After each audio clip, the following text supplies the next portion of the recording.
Welcome to Flow with Chloe. I've got some lovely cards on the table. It's a lovely Easter Sunday in the sunshine of La Jardin. And we have the Three of Cups. The Three of Cups is our emotional energy. In this case, it's quite specifically about communication. Mercury, planet of communication. In Cancer, the nurturer, the sign of the mother, the nurturer. Fostering and nurturing communication and nurturing an environment that brings and connects us together, particularly sisterhood vibes, maternal vibes, female vibes, with it being Cancer. And I'm really looking at the stars as well. It's like written in the stars, and believing that,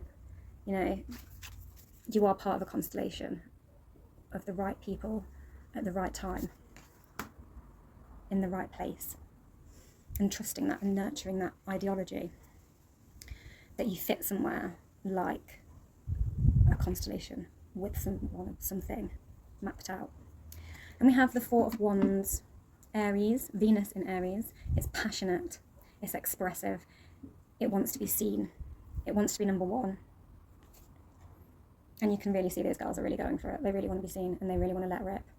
And they are go, go, go. It's putting it forward energy. It's expressing love and passion and the desire for something new and exciting.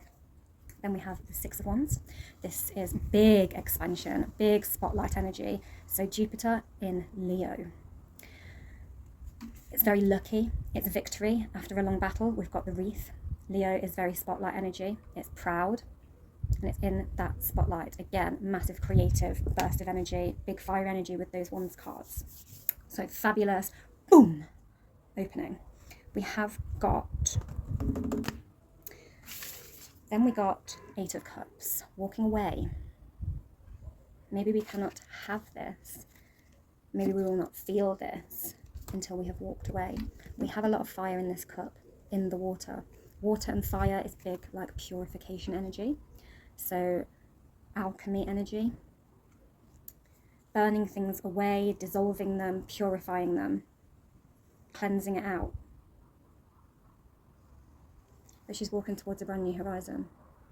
And no new beginning can happen without a significant ending, and knowing what it is we need to let go of, burn away and purify so that we can have our new beginning.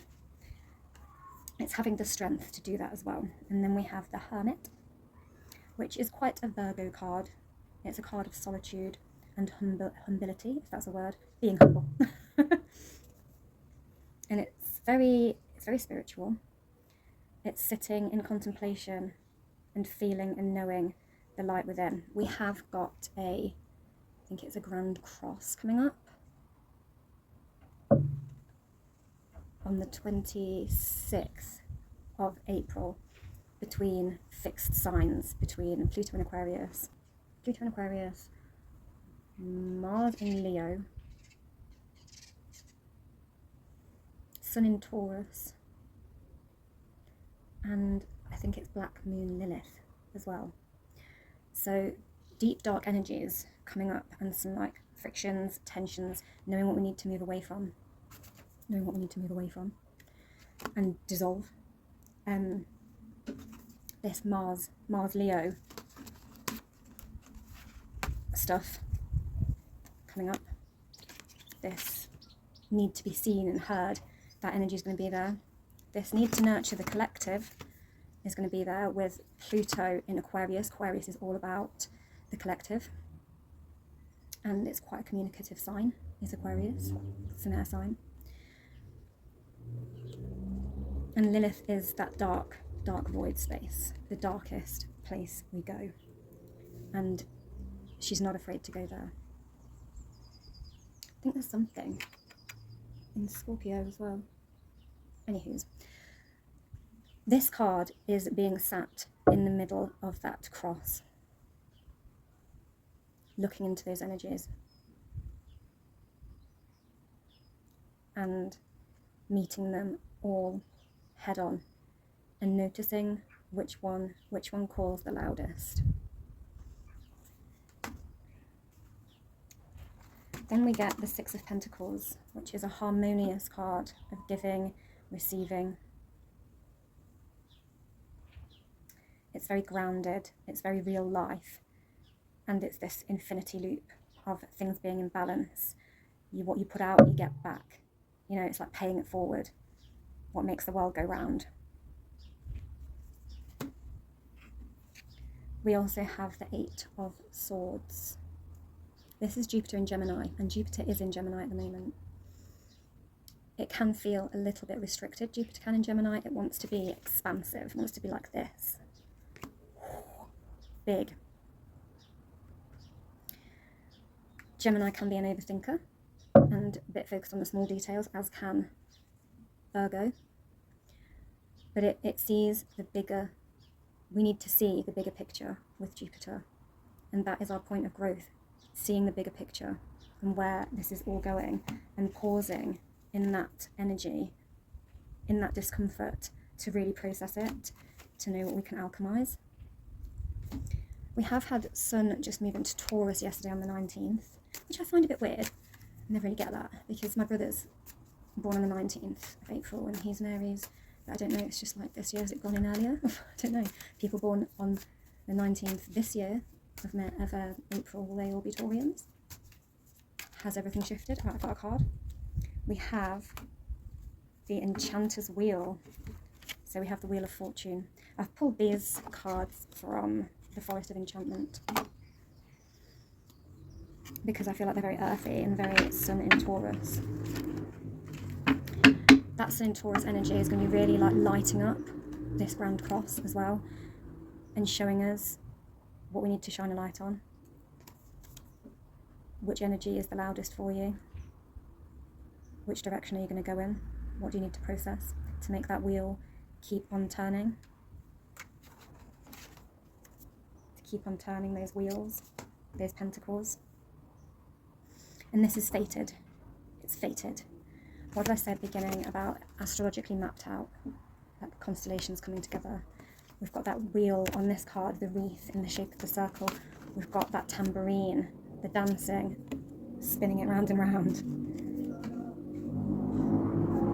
And we've got all those wheels on that pentacle card. You know, we need to have a look in the mirror. We might be feeling super, super trapped, or have been feeling super, super trapped with, this is not the first time that Mars is challenging Pluto. Pluto's the bigger energy. Pluto's the big daddy. Mars is the lower energy. But in November, we had them two going off on each other. And again in January, early January. And it's happening again on the 26th in an even bigger crossfire. And Pluto is like more of a collective energy and the higher energy. And Mars is the personal energy and how it's personally affecting you. And this may be something you have felt trapped with since November. And maybe there's aspects of what is going on in the outer world that are being reflected back to you for what's going on in your internal world. What do you need to do to break free and walk away to get to where you're meant to be on this wheel of fortune? This is turning into quite a serious reading. Whew. Might have some wine. Kaboom. Ooh. 10 of Spells. We have quite a big collective of fine maidens there. The 10 of Spells in this deck is our Wands cards. So this is, again, this is about where we've been overburdened. Collectively overburdened. Because here the spells, the wands are represented by people. Where have people been overburdening you? Where has society been overburdening you? Where have you been overburdening others? This one. And then we have the Green Mother, which is the Empress. It's going back to that nurturing, nurturing of the collective. She's nurturing all the little animals in the forest. It's big, like, motherly energy.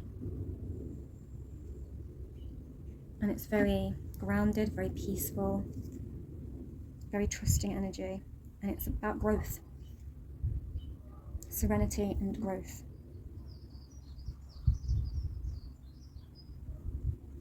Coming into our serenity, and when we can sit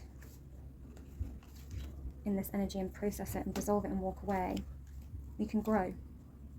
It's accepting our dark spots for what they are and seeing them as things we can grow from. Very interesting. I'm going to take quite a shadowy one now from the abyss. Let's get Plutonic. Oh, instantly. The Ace of Swords. Clarity. Mental clarity. About where we're going. Finding our direction and being like, knowing. And interestingly, she has this tree coming out of her head. What did I say about growth points? What we cut away from. It's like when you prune a rose or a tree, it's like cutting away the dead wood so that we can grow new branches, new shoots. That's what that one is saying. That is quite a nice